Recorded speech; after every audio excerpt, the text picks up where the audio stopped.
মিথ্যে ভালোবাসা বোঝার পাঁচটি উপায়। আপনার ভালোবাসা মানুষটি আপনার সাথে ভালোবাসার অভিনয় করছে নাকি সে আপনাকে ভালোবাসে তা বুঝে নিন এই পাঁচটি উপায়ে। নাম্বার 1, তাকে আপনি বারবার কল দেওয়ার পরেও বারবার মেসেজ দেওয়ার পরেও সে আপনার সাথে কথা বলবে না, ব্যস্ততা দেখাবে। একটা কথা মনে রাখবেন, ফ্রি হয়ে আপনার সাথে যে কথা বলবে সে আপনার সাথে টাইম পাস করছে, আর যে হাজারো ব্যস্ততার মধ্যে আপনার সাথে কথা বলবে সেই আপনাকে ভালোবাসে। নাম্বার 2, সে আপনার সামনে এসে অন্য কারোর সাথে কথা বলবে, অন্য কারো প্রশংসা করবে, তাতে যদি আপনি কষ্টও পান সে সেটার দিকে গুরুত্ব দিবে না, তার মানে সে আপনাকে ভালোবাসে না। নাম্বার 3, কথায় কথায় আপনাকে ব্লক করে দিবে, একটু ঝগড়া হলেই একটু রাগারাগি হলেই ব্লক করে দিবে।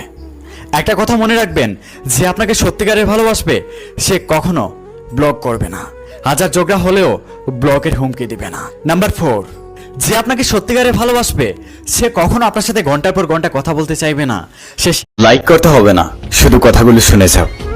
রাগী মেয়েগুলো অনেক ভালোবাসতে পারে, রাগী মেয়েগুলো অনেক সংসারী হয়, রাগী মেয়েগুলো তার শ্বশুরবাড়ির সবার সাথে খুব তাড়াতাড়ি মানিয়ে নিতে পারে। আর একটা কথা, রাগী মেয়েগুলো কিন্তু সারা জীবন রাগী থাকে না, তারা জীবনের কোনো একটা সময়ে গিয়ে অনেক নীরব হয়ে যায়। আমি দুই ধরনের মানুষকে দেখেছি। এক ধরনের মানুষ যারা ভালোবাসার জন্য ফ্যামিলিকে ছেড়েছে, আর আরেক ধরনের মানুষ ফ্যামিলির জন্য ভালোবাসার মানুষকে ছেড়েছে। তবে এখানে পার্থক্য কি জানেন? যারা ফ্যামিলির জন্য ভালোবাসাকে ছেড়েছিল তারা শুধু ফ্যামিলিকেই পেয়েছিল, ভালোবাসা কখনো পায়নি। আর যারা ভালোবাসার জন্য ফ্যামিলিকে ছেড়েছিল তাদের কখনো না কখনো ফ্যামিলিও মেনে নিয়েছিল। তারা একসাথে দুইটাকেই পেল, ফ্যামিলি এবং ভালোবাসা। একটা কথা সবসময় মনে রাখবেন, ভালোবাসা হারিয়ে গেলে কখনো ভালোবাসা পাওয়া যায় না। আর এটা সবসময় মেনে চলবেন, অন্য কাউকে খুশি করতে গিয়ে নিজের ভালোবাসাটাকে বিসর্জন দিবেন না। মিথ্যে ভালোবাসা বোঝার 4টা চিহ্ন। 1, আমি এখন ব্যস্ত আছি, পরে কথা বলি। 2, তোমার যা ইচ্ছা তাই করবে। 3, রেগে গেলে রাগ না ভাঙিয়ে রেগে যাওয়া। 4, সব সময় দূরে যাওয়ার বাহানা খোঁজা।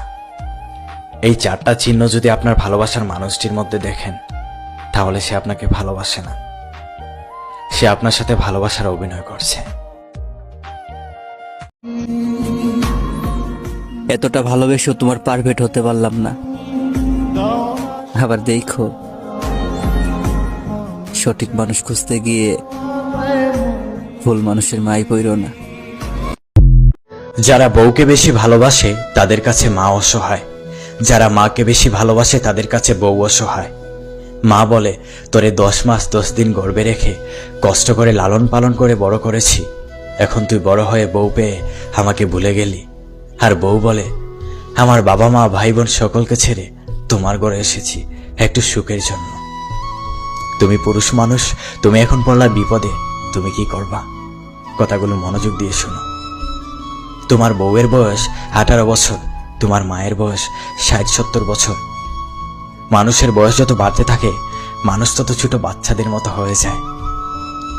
তুমি 25 বছরের যুবক, তুমি সবকিছু বুঝো। এই ক্ষেত্রে তোমার মা স্ত্রী ভুল করতেই পারে, কিন্তু তুমি ভুল করলে হবে না। তোমাকে স্ত্রী মা দুজনের মনে রাখতে হবে, একজনকে কষ্ট দিয়ে আরেকজনকে খুশি করলে হবে না। ঝগড়া করার পর যে নিজে থেকেই আগে কথা বলে সে আসলে নির্লজ্জ না, সে বেহায়া না, তার কাছে সম্পর্কটাই আসল। আর সেই তোমাকে সত্যিকারের ভালোবাসে, সেই তোমাকে চায়। আমরা সবাই জানি রাগী মানুষ রাগের মাথায় অনেক কিছু বলে দেয় যা মেনে নেওয়ার মতো না, কিন্তু রাগী মানুষই সত্যিকারে ভালোবাসতে পারে। তোমার লাইফে যদি রাগী মানুষ থাকে তার রাগের কারণে তুমি তাকে অবহেলা কইরো না, তাকে ঘৃণা কইরো না, তাকে তুমি একটু ভালোবাসো, কারণ এইরকম মানুষ পাওয়া ভাগ্যের ব্যাপার। তুমি যার জন্য কান্না করো খোঁজ নিয়ে দেখো সে অন্য কারোর সাথে কথা বলে হাসাহাসি করছে। তুমি যাকে নিয়ে হাজারটা স্বপ্ন দেখো খোঁজ নিয়ে দেখো তার কোনো স্বপ্নতে তুমি নাই।